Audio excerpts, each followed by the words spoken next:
کہ اللہ تعالیٰ نے دنیا میں جن کاموں سے روکا ہوا ہے وہی کام جنت میں انعام کے طور پہ آپ کو ملنے والے ہیں. ٹھیک ہے, جن جن چیزوں سے روک دیا ہوا ہے. تو سر وہ روکا اسی لیے ہے کہ تھوڑی دیر صبر کر لو, تمہاری انسٹنکٹ میں ان ساری چیزوں کی محبت میں نے ڈال دی ہے, لیکن اس کو پورا کرنے کا موقع یہ دنیا نہیں ہے, وہ آخرت ہے. دنیا میں میری مان کے نا اپنی انسٹنکٹ کے خلاف چلو, تھوڑی دیر کے لیے صبر کر لو, روزہ کھل جائے گا. یہ دنیا میں بھی ہم نے ایک بڑا روزہ بھی رکھا ہوا ہے جس میں ہم نے حرام سے بچنا ہے, اور اس کی افطاری جنت میں ہوگی. روزے کے دوران آپ کھا پی سکتے ہیں, تو روزے کے بعد کھاتے پیتے کیوں ہیں؟ اس لیے کھاتے پیتے ہیں کہ بس اب وہ اللہ نے جو آزمائش تھی وہ ختم کر دی. اس طریقے سے دنیا میں اللہ نے جن چیزوں سے روکا ہوا ہے یہ ساری چیزیں حلال ہو جائیں گی, لیکن یہ حلال اس کے لیے ہوں گی جس نے روزہ رکھا ہوگا, اسی کی افطار ہوگا. کھوجے کا تو نہیں ہوگا, اس کی تو پھینٹی لگ جائے گی. اسی لیے میں کہتا ہوں دنیا آپ اللہ کی مرضی کی گزاریں, آخرت آپ کی مرضی کی ہوگی. اور اگر دنیا آپ نے اپنی مرضی گزاری پھر آخرت آپ کی مرضی کی نہیں ہوگی, پھر ولیعوذ باللہ تعالی اللہ کی مرضی کی ہوگی, جو اللہ کے وعدے ہیں اپنے پیغمبروں کے ذریعے کہ جو میرے نافرمان ہیں میں انہیں عذاب دوں گا. اللہم اجرنا من النار, اللہم اجرنا من النار, اللہم اجرنا من النار.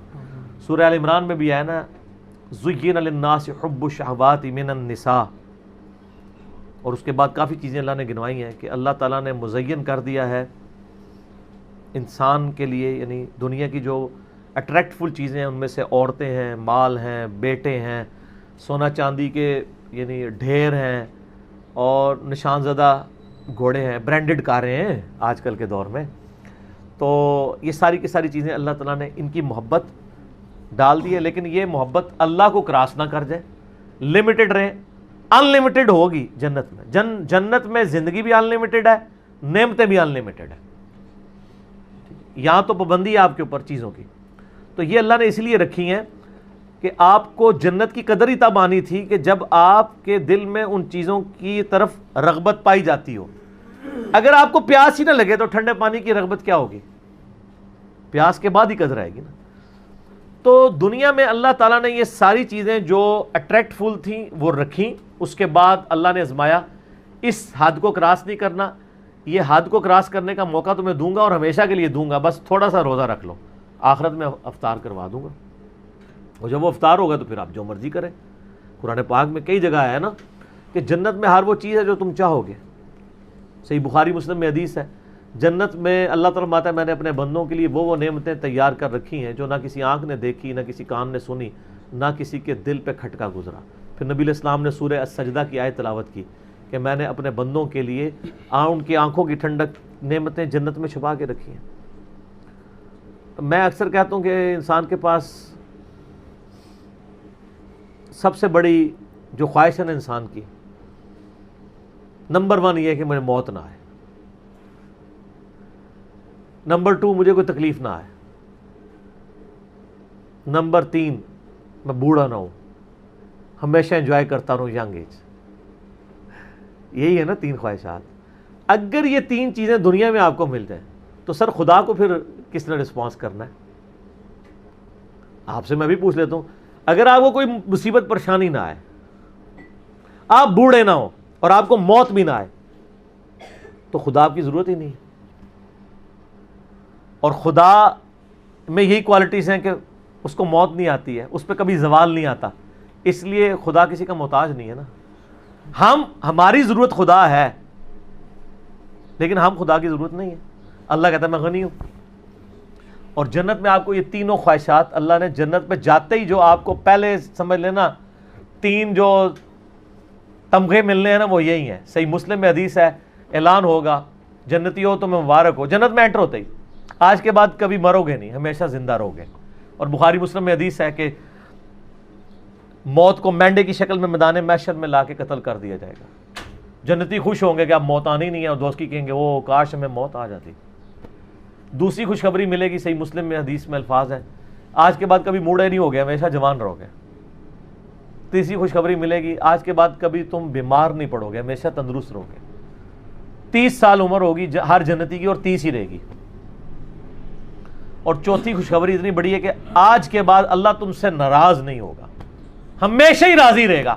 یعنی جنت میں جو مرضی کرو, ناراضگی اللہ کی ہو ہی نہیں سکتی, کیونکہ جنت میں یہاں شراب حرام ہے، وہاں شراب جائز ہے. آپ کون سی نافرمانی دنیا میں سوچ سکتے ہیں، وہ جنت میں آپ کو گارنٹی دیتا ہوں آپ کر سکتے ہیں. تو اللہ نے کہاں سے ناراض ہونا ہے؟ نماز ہی کوئی نہیں. آپ کہیں گے نا دنیا میں سب سے بڑی نافرمانی ہے کہ میں نماز چھوڑ دیں، جنت میں کوئی نماز نہیں ہے. کوئی کہتا ہے شراب سب سے بڑی ہے، تو پئیں سر جتنی مرضی پئیں. کوئی کہتا ہے عورت کی طرف رغبت ہے، تو سر جتنی مرضی عورتیں. ٹھیک ہو گیا. لیکن یہ روزہ ادھر رکھنا پڑے گا. اور یہ اللہ تعالیٰ نے ویسے آزمائش میں ڈالا ہے، اس میں کوئی شک نہیں ہے. صحیح مسلم میں حدیث ہے کہ نبی علیہ السلام فرماتے ہیں اللہ تعالیٰ نے جنت کو ناگوار چیزوں سے ڈھانپ رکھا ہے. جنت تک پہنچنے کے لیے بڑی ناگواری آپ کو ہوگی. اور دوزخ کو خوشنما چیزوں سے ڈھانپ رکھا ہے.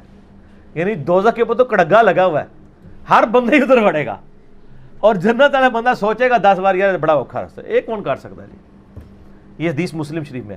اس کی ایکسپلینیشن ایک حدیث ہے ابو داؤد میں، سنن نسائی کے اندر، سنن ابن ماجہ میں، بڑی ڈیٹیل حدیث ہے. یہ ساری حدیثیں آپ کو مشکات کی تیسری جلد میں جنت والے چیپٹر مل جائیں گی. وہ بڑی مزے کی حدیث ہے کہ اللہ تعالیٰ نے جب جنت کو پیدا فرمایا نا تو حضرت جبرائیل کو کہا ذرا جنت دیکھ کے آؤ.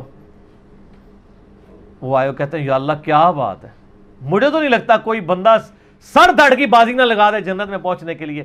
مجھے لگتا ہے یہ سارے لوگ ہی جنت میں پہنچ جائیں گے کیونکہ جگہ ہی بڑی زبردست ہے. اللہ نے فرمایا اچھا. پھر اللہ نے جنت کو ناگوار چیزوں سے ڈھانپ دیا. دنیا میں نمازوں کی مشقت، بیوی بچے ماں باپ کے ساتھ اس نے سلوک کی مشقت، حلال و حرام کے فرق کی مشقت، روزوں کی مشقت، کتنی مشقتیں ہیں، شریعت کی پابندیاں. اللہ نے فرمایا اب جا کے ذرا جبرائیل دیکھو. واپس ہے، انہوں نے کہا اللہ تیری عزت کی قسم مجھے نہیں لگتا کوئی بندہ جنت میں پہنچنے میں کامیاب ہوگا، اتنی ہرڈلز رکھ دی ہیں تو نے. اللہ نے فرمایا اچھا اب دوزخ کو دیکھو. دوزخ کے کہتے ہیں یا اللہ تیری عزت کی قسم کوئی بندہ بھول کے بھی کوشش نہیں کرے گا کوئی ایسا کام کرے کہ ادھر آئے، یہ تو بڑا عذاب ہے. پھر اللہ تعالیٰ نے دوزخ کو ڈھانپ دیا دنیا کی خوشنما چیزوں سے، اٹریکٹفل چیزوں سے، شہوات سے. کہا جبرائیل اب دیکھو. دیکھ کے انہوں نے کہا یا اللہ مجھے نہیں لگتا کوئی بندہ دوزخ سے بچ پائے گا کیونکہ ہر راستہ ہی دوزخ کی طرف لے جانے والا ہے، جتنا بھی اٹریکٹفل، جو ہماری انسٹنکٹ میں اٹریکٹفل ہے. لیکن سر تھوڑا سا روزہ رکھ لیں سب کچھ ختم ہو جائے گا. صحیح مسلم میں حدیث ہے اللہ تعالیٰ دنیا میں جس نے یاشی کی زندگی گزاری ہوگی نا، قیامت والے دن اللہ تعالیٰ نا اس کو بلوائے گا اور کہے گا فرشتوں ذرا اسے ایک پھیرا لگاؤ نا دوزخ کا، کیونکہ دنیا میں بڑا کہا گیا تھا ایک ہی پھیرا لگنا ہے. کہنے نا لوگ. سورہ فرقان میں اللہ تعالیٰ فرماتا ہے کہ دوزخ تھوڑی دیر کے لیے ہو یا زیادہ دیر کے لیے بڑی بری جگہ ہے رہنے کی. یہ مسلمان ہے جو بدماشی کے ساتھ کہتا خیر ایک پھیرا ہی لگے گا، اور حالت اس کی یہ ہے کہ موم بتی کے فلیم میں 10 سیکنڈ کے لیے یہ ہاتھ نہیں رکھ سکتا. اور بخاری مسلم کی حدیث ہے کہ آخرت کی آگ دنیا کی آگ سے 70 گنا زیادہ تیز ہے. اور جس کی یہ اوقات ہے کہ وہ دنیا کی آگ کے اوپر صرف ہاتھ نہیں فلیم کے اوپر رکھ سکتا، وہ آگ کے اندر جلنے کے لیے تیار ہو جائے. تو یہ کہانیاں صرف اپنے آپ کو کرائی ہوئی ہیں انہوں نے.